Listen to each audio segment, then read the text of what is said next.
নমস্কার বন্ধুরা, কেমন আছো সবাই? আশা করছি সবাই খুব ভালো আছো, আর সেই সঙ্গে আমিও খুব ভালো আছি।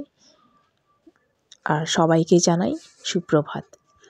কারণ এখন বাজে সকাল 7:30, আর আজ হচ্ছে 5th মার্চ। আর যেহেতু সকালবেলায় ঘুম থেকে উঠে আমি সবার আগে ছাদে চলে এসেছি, ছাদটা ঝাড় দিয়ে নেব, তার জন্য আগে একটু জল ছিটিয়ে নিয়েছি। আর তার সঙ্গে আরও জলও নিয়ে এসেছি গাছগুলোতে দেবো বলে। রোদ উঠে গেলে তো আর গাছে জল দেওয়া যায় না, তবু হালকা রোদ এদিকে চলেই এসছে, কিন্তু কিছু করার নেই, উঠতে আমার লেটই হয়ে যায়। এদিকে দেখো, এখন শিরোর গলায় শিকল লাগাবো। ও সারা রাত ছাড়া থাকে, দিনের বেলা ওকে ছাড়ি না, কারণ ও গেটের বাইরে রাস্তায় চলে যায় আর অন্য কুকুরদের সঙ্গে ঝামেলা করে, আর হচ্ছে ও একটু দুষ্টুমিও করে। সেই জন্য ওকে এখানে দিই। মুড়িগুলো দিলাম পাখিদের, আর বিস্কুটগুলো দিচ্ছি হচ্ছে কুকুরকে, শিরোকে আর কি। তো আমার ভিডিওটি যে যেখান থেকে দেখছো তাদের প্রতি আমার অনেক অনেক ভালোবাসা। আমার ভিডিওটি যদি কোথাও এতটুকু ভালো লেগে থাকে তাহলে অবশ্যই আমার পাশে থেকো। আর যারা আমার অলরেডি সাবস্ক্রাইবার তাদেরকে আমার অসংখ্য অসংখ্য ধন্যবাদ। আর যারা আমার ভিডিওটি এখনও সাবস্ক্রাইব করে আমার পাশে থাকোনি, তারা অবশ্যই আমার ভিডিওটি সাবস্ক্রাইব করে দিয়ে আমার পাশে থেকো। আর একটা লাইক করতে ভুলো না, তোমাদের এই একটা লাইক আমাকে ভিডিও বানাতে অনেকটা অনুপ্রেরণা যোগায়। এখন চালটা মেপে ধুয়ে নিয়ে ভাতটা বসিয়ে দেব। আর চালটা একটু বেশি করে নেব, কারণ হচ্ছে আজকে সকালের আর দুপুরের একবারই রান্না করব। সকালে এখান থেকে কিছুটা খাওয়া হবে, আর আমার আজকে জানো তো একবারই খাওয়া হয়েছে। সকালবেলায় ভাত খেতে একটু দেরি হয়েছে, এই খেতে খেতে 1:30 মতো বেজে গেছে, তারপরে আমি আর খাইনি। আমি বিকালে কিছু একটা টিফিন করে খেয়ে নেব। এখন যে ঠান্ডাটা চলে গেছে আর গরম পড়বে ভাব আর কি, তেমন গরম আমাদের এখানে এখনও পড়েনি, যেহেতু ফ্যান চালাতে হচ্ছে না। ফ্যান চালানো মানে গরম পড়ে যাওয়া। যাই হোক, এখন দিনগুলো বেশ ভালোই কাটছে। আর একটা বসন্ত বসন্ত ভাব, সকালে উঠে সেই কোকিলের ডাক, বিকেলে কোকিলের ডাক মনে খুব আনন্দ এনে দেয়। তো এদিকে ডাল করে নিচ্ছি অল্প একটু।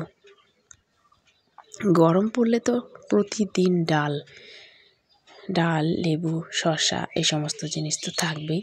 তো শুকনো লঙ্কা 5 ফোড়ন আর পেঁয়াজ দিয়ে তার মধ্যে আরও একটু টমেটো কুচি দিয়ে ডালটাকে সুন্দর করে ফোড়ন দিয়ে নেব।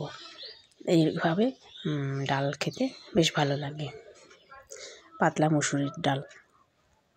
তার মধ্যে 2 টুকরো আলু দিয়েছি, কারণ এই আলুটা ভাতের সাথে মেখে ছেলেকে খাওয়াবো।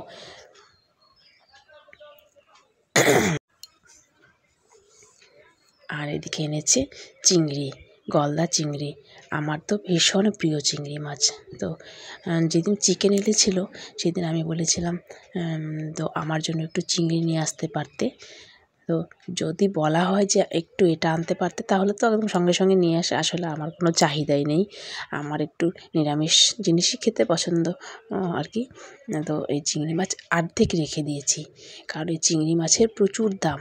যে চিংড়ি মাছগুলো এনেছে 300 টাকার চিংড়ি মাছ, সেখানে আমি অর্ধেক রান্না করছি।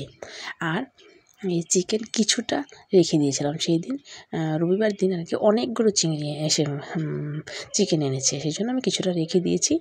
তো এদিকে মশলাও রেডি করে নিয়েছি। আর চিংড়ি মাছটা করব এই জলপাই আলু দিয়ে। এটাকে আমরা জলপাই আলু বলি, তোমরা কে কী বলো আমি জানি না। তো তার জন্য তেলের মধ্যে শুকনো লঙ্কা আর গোটা জিরে ফোড়ন দিয়ে পেঁয়াজ কুচি দিয়ে দিচ্ছি। তারপর দিয়ে দিলাম একটু নুন, তাহলে পেঁয়াজটা নরম হয়ে যাবে আর ভাজতে সুবিধা হবে। এটা কিছুটা ভাজা হয়ে গেলে দিয়ে দিলাম টমেটো কুচি আর কাঁচা লঙ্কা কুচি।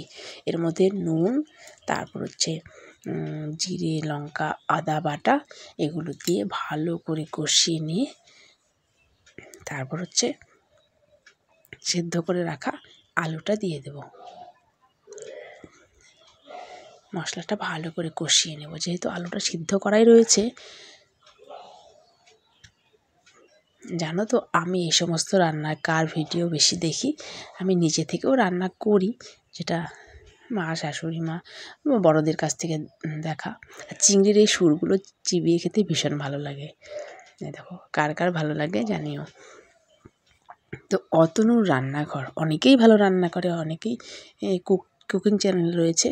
অতনুর রান্নাঘর এত ইজি, আর রান্নাটা তুমি যদি একদম দেখে দেখে সেম টু সেম করতে পারো, সত্যি অসাধারণ হয়। তো মাংসটা নুন, হলুদ আর সর্ষের তেল দিয়ে ম্যারিনেট করে ফ্রিজে রেখেছিলাম। তো এটা মানে বরফটা কেটে যাওয়ার পর এর মধ্যে আরও কিছু মশলা অ্যাড করছি, জিরে গুঁড়ো, ধনে গুঁড়ো, লঙ্কা গুঁড়ো। এগুলো মেখে আরও আধ ঘন্টার মতো রেখে দেবো। আর এদিকে আমি মশলাটা রেডি করে নিই। আর এদিকে দেখো, আজকে একটা ঘরে নতুন জিনিস লাগাবো, সেই জন্য যন্ত্রপাতিগুলো এনেছে। সেটা হচ্ছে ঘরে আমাদের যে মেঝে, আমাদের মাঝখানে যে ডাইনিং প্যাসেজটা রয়েছে, তো সেখানে একটা বেসিন লাগানো হবে।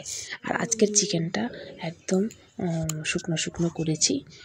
তো খেয়ে বলছিল রেস্টুরেন্টের মতো নাকি হয়েছে। তো এখন ছেলেকে স্নান করাবো, সেই জন্য সমস্ত কিছু হাতের কাছে নিয়ে নিচ্ছি। আর এখন দুপুর গড়িয়ে সন্ধে হয়ে এসেছে। তো ছেলে মেয়েকে একটু ম্যাগি করে দিচ্ছি, তার মধ্যে একটু পেঁয়াজ কুচি। যারা আমার এই ভিডিওটি আজ প্রথম দেখছো, তাদের প্রতি আমার অসংখ্য ধন্যবাদ। এবার আমার পরিচয়টি তাদের জন্য। আমি শিপ্রা, আর চ্যানেলের নাম শিপ্রাস লাইফস্টাইল ব্লগ। তো আজকের ভিডিওটি এই পর্যন্তই। দেখা হবে নতুন একটি ব্লগে, নতুন একটি ভিডিও নিয়ে। ততক্ষণ পর্যন্ত সবাই খুব ভালো থেকো, সুস্থ থেকো।